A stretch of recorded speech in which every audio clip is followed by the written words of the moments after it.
Good afternoon, everyone. After 20 days, I have successfully walked across the Pelican State from Shreveport to New Orleans, making that state number 6 out of 50. And literally what I've been telling everyone is that walking across Louisiana is like walking two different states, because North Louisiana, South Louisiana, two totally different Louisianas. Because up in the north, you get what's commonly associated with deep southern culture, and in the south you have the more French-influenced culture. The imaginary line, I can't say for sure, but it's where you start seeing more sugarcane trucks than logging trucks. Generally speaking, Louisianans are great, nice, warm, friendly people. The North, I would say, is more generous, and the South, I would say, is more hospitable. Because in the North, literally in more than any of my 5 previous states before Louisiana combined, people would stop at the side of the road, ask what was going on, and give me a bottle of water, a snack, a little bit of money. Meanwhile, in the South, people, when I would knock on people's doors to ask for permission to crash on their lawns, people would go out of their way to make sure that I was doing all right. I got invited to dinner inside my host's house quite a few times, more than any other state, really. You should really visit the States. It's a charming southern state with lots of, oh my god, the food. I can make a totally separate video on the food. But anyways, top 3 places to visit in Louisiana. First off, honorable mention goes to Lafayette.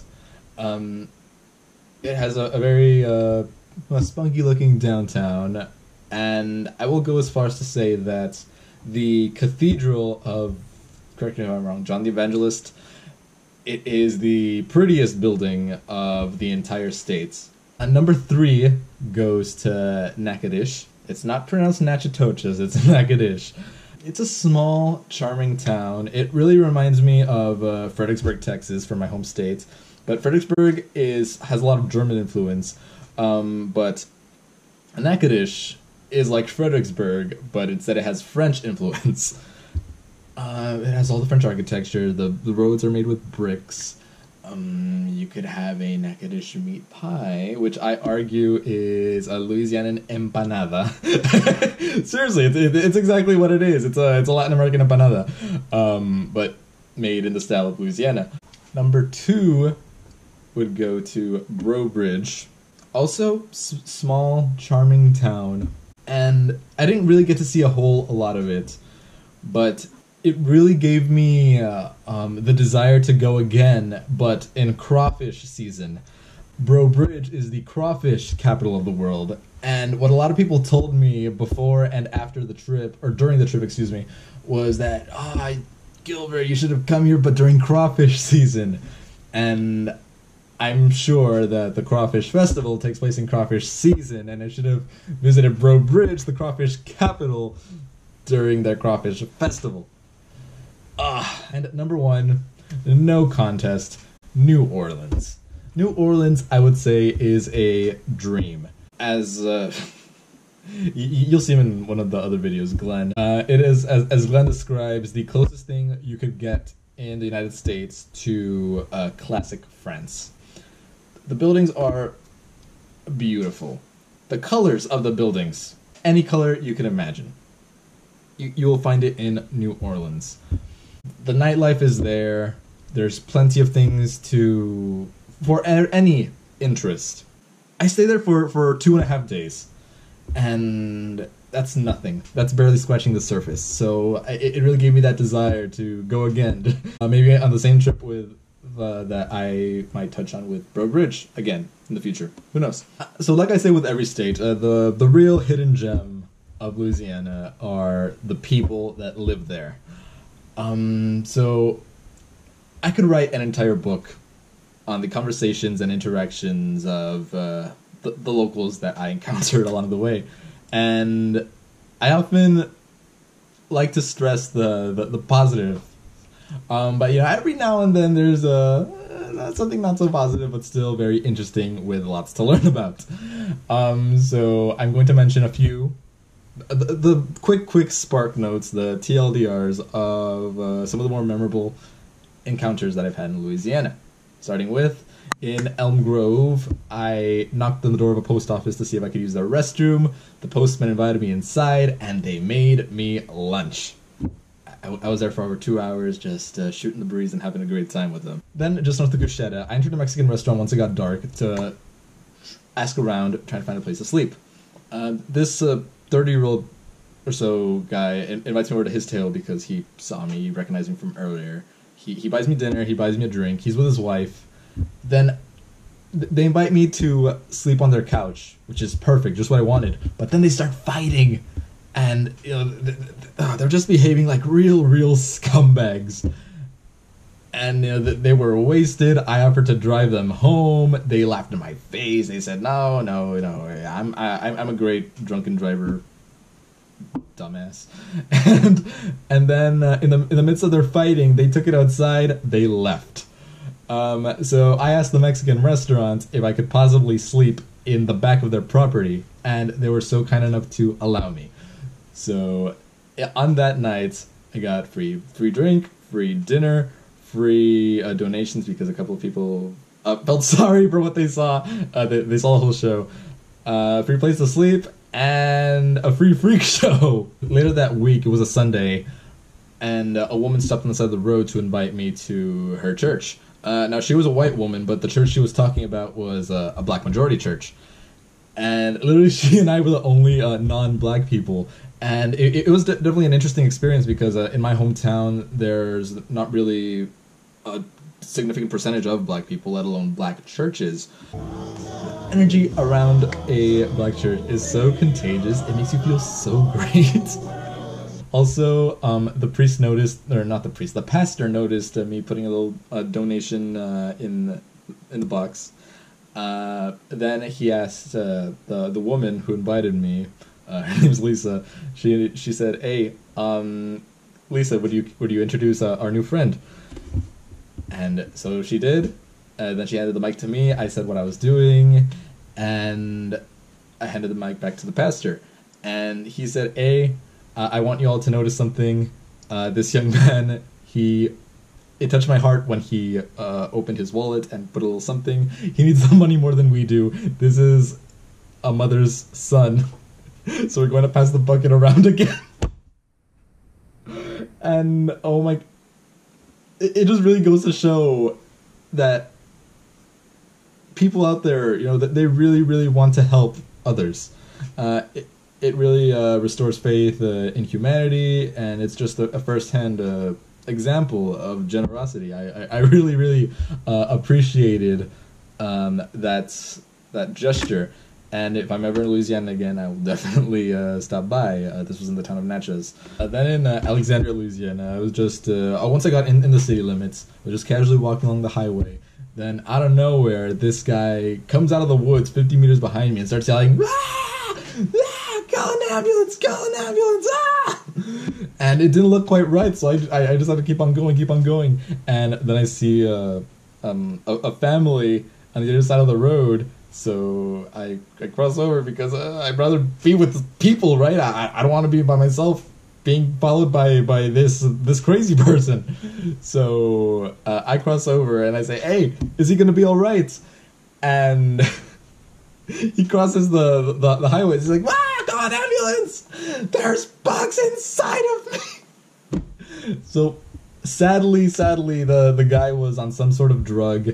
But everyone tried to calm him down. We called an ambulance for him. And I felt a little bit responsible for having brought him over to this group of people. So I stayed until the ambulance took him away.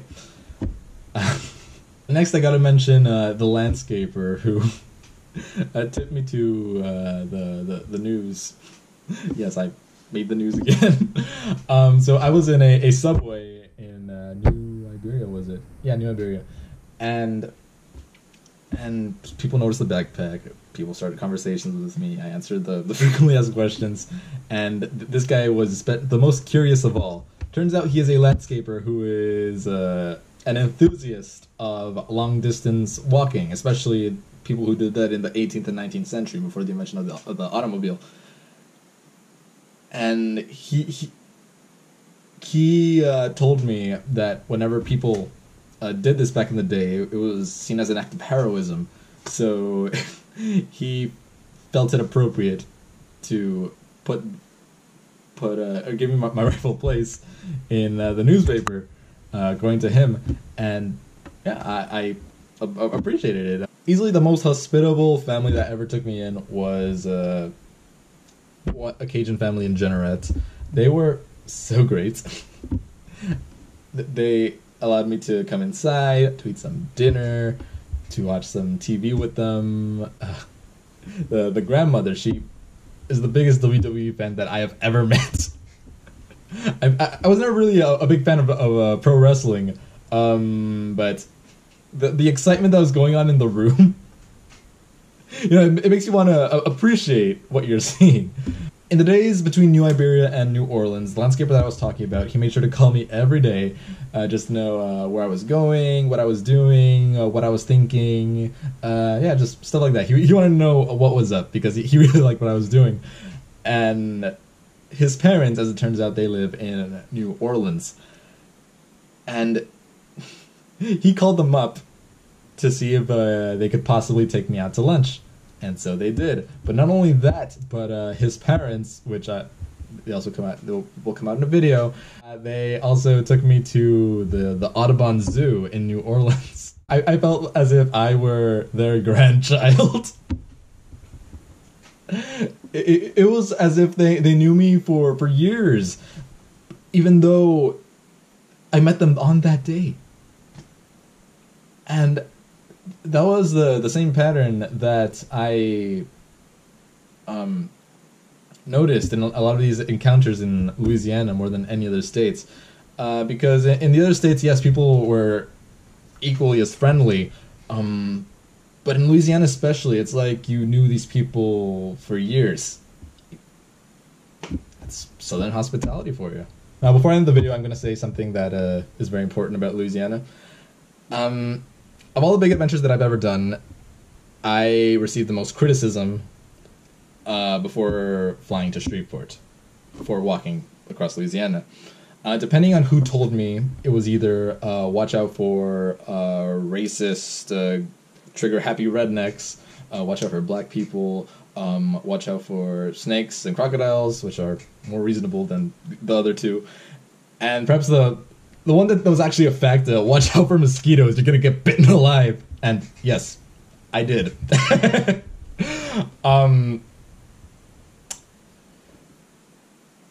But no, it wasn't, have fun, enjoy Louisiana. It was, hey, watch out for these people, watch out for those people. Even within Louisiana, people told me that. And I just want to say that there's only one group of people to be wary about, and those are, be careful of stupid people.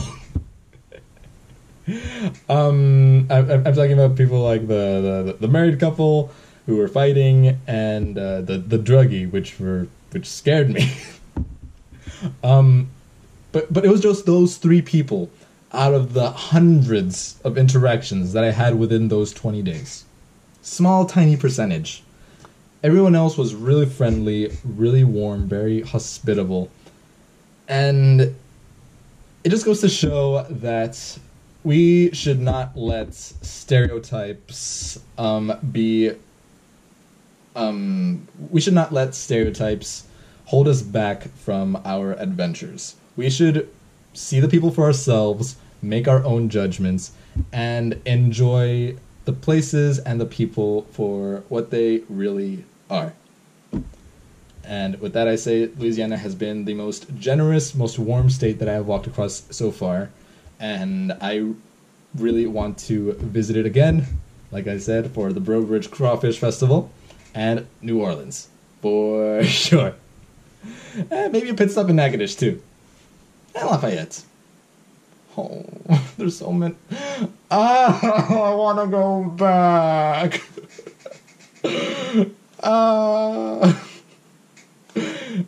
Well, someday, and I'll film it for y'all. Well, have a good one. Take care. Kick ass.